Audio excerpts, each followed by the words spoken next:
Hai, terima kasih udah klik video ini. Selamat datang channel aku Revmariska 8. Di sini kita bakal bahas seputar KIP kuliah. Dan ya, di video kali ini kita bakal bahas tentang KIP kuliah, namun agak sedikit beda lah gitu ya, karena biasanya kita bahas KIP kuliah yang dari Kemendikbud, kayak KIP kuliah di websitenya yang biru itu, tapi sekarang kita bahas KIP kuliah yang ada di UIN atau di PT KIN, di UIN, STAIN, IAIN gitu teman-teman. Nah, memang ada beberapa teman-teman yang kebingungan mungkinnya, termasuk aku dulu, karena aku juga sempat daftar KIP kuliah di Kemenak. KIP kuliah maksudnya KIP kuliah di UIN maksudnya gitu teman-teman intinya. Nah, emang ada beberapa perbedaan KIP kuliah gitu. Emang bahasanya KIP kuliah sama, tapi beda. Cara daftarnya, dapat uangnya, penyelenggaranya beda teman-teman. Karena kalau yang bisa kita kenal KIP kuliah yang di PTN umum, kayak PTN yang UGM misalnya, yang umum teman-teman, yang kayak nggak mengharuskan, nggak keislaman gitu ya, pokoknya PTN umum itu yang ada pendaftarannya ini buat akunnya gini. Cuman kalau untuk KIP kuliah di UIN itu beda teman-teman. Nah, untuk pendaftarannya sendiri itu kayak nggak terpublish kan teman-teman, kayak pada bingung kan kapan pengumuman KIP kuliah di UIN teman-teman. Aku yakin teman-teman bingung dan semoga video ini membantu ya teman-teman. Nah, untuk di UIN sendiri, berdasarkan dari pengalaman dan juga aku udah cari beberapa informasi tentang KIP kuliah, dan alurnya tetap sama kayak tahun 2021 kemarin, yaitu ketika kita sudah menjadi mahasiswa di Universitas Islam teman-teman. Beda kan? Dari secara alur pendaftaran aja beda. Kalau di KIP biasa itu kita ya daftar dulu, terus gratis biaya pendaftaran, semester 1 gratis. Cuman di UIN itu beda. Kenapa beda kak? Kan sama uangnya dari pemerintah. Beda. Karena kalau kita ketahui, kalau di KIP kuliah yang umum, yang biasa, itu penyelenggaranya Kemendikbudristek. Kampusnya itu beragam. Ya, kampusnya kampus umum, nggak spesifik Islam gitu teman-teman. Kampus umum kayak gitu, kayak Unsri, kayak UGM, kayak UI, kampus-kampus umum, Unpad, ITB, IPB gitu ya.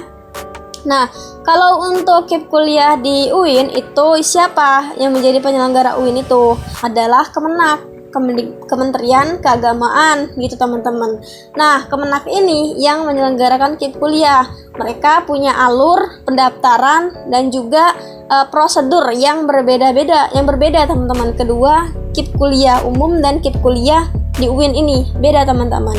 Kalau tadi KIP kuliah di awal pendaftarannya, tapi kalau untuk KIP kuliah UIN itu ketika kita menjadi mahasiswa. Nah, gimana tuh teman-teman? Jadi caranya gini. Teman-teman itu kan waktu itu misal teman-teman sekarang daftar SNBT dan teman-teman daftar KIP kuliah. Ada kan tulisan yang kayak, jika kamu ingin memilih program studi yang berada di Universitas Islam, dari kalimatnya tuh melepaskan KIP kuliah yang dari Kemendikbud gitu teman-teman, karena memang itu beda server gitu teman-teman. Tapi kalau teman-teman nggak milih yang prodi UIN tetap bisa. Nah, itu salah satu cirinya teman-teman. Nah, biar teman-teman makin paham, aku contohin aja. Misalnya nih, aku mahasiswa kelas 12 yang mau kuliah.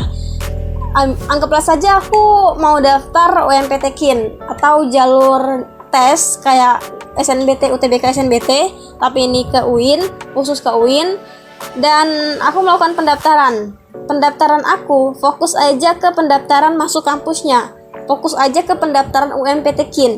Nggak dulu mikirin KIP kuliah. Kalau yang di KIP umum kita harus mikirin ini sinkronisasinya kapan, ini gitu. Karena memang kalau untuk yang UMPT KIN kita fokus dulu ke UMPT KIN-nya, pendaftarannya, dan teman-teman mendaftar biaya pendaftaran.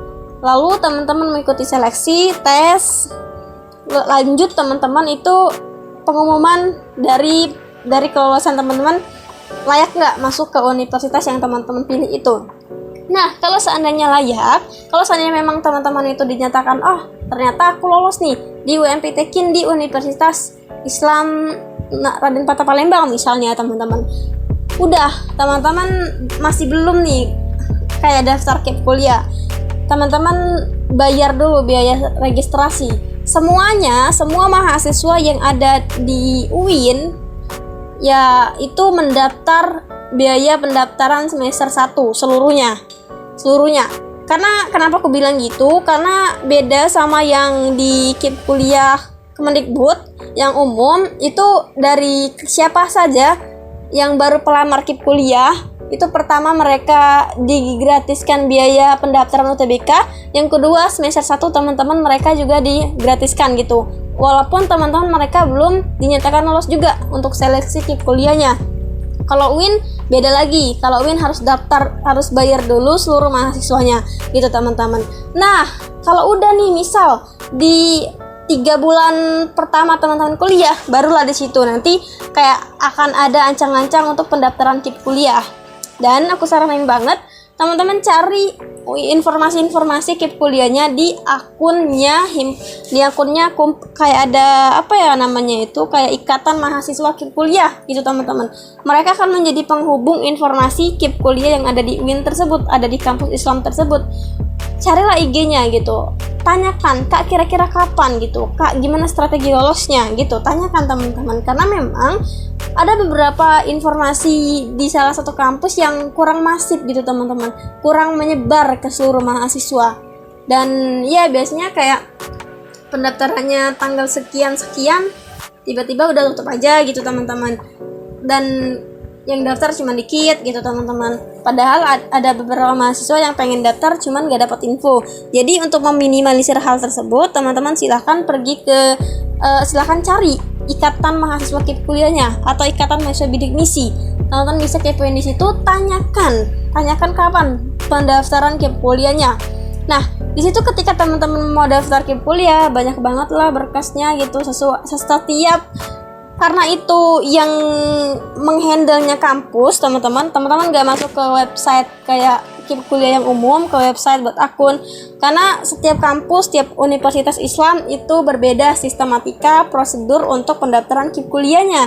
Jadi untuk di UIN intinya apa? Intinya teman-teman fokus dulu kepada pendaftaran jalur masuknya, fokus dulu teman-teman masuk ke kampus Islamnya gitu, barulah nanti KIP kuliahnya gitu teman-teman.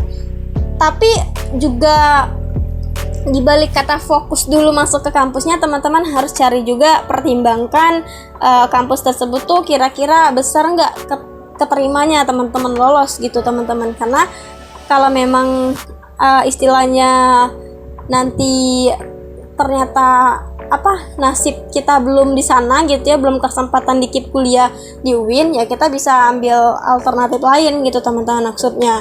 Jadi aku saranin banget buat teman-teman yang di UIN yang mau masuk ke UIN dengan KIP kuliah, dipertimbangkan dengan informasi-informasi yang valid ya teman-teman. Jangan sampai ternyata nggak lolos KIP kuliah, belum kesempatan di sana, teman-teman malah mundur.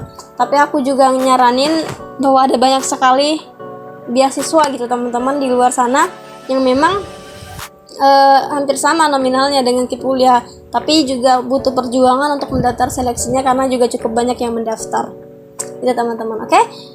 Jadi semangat buat teman-teman yang mau daftar KIP kuliah di UIN. Jangan lupa like, comment, dan subscribe, dan bye-bye.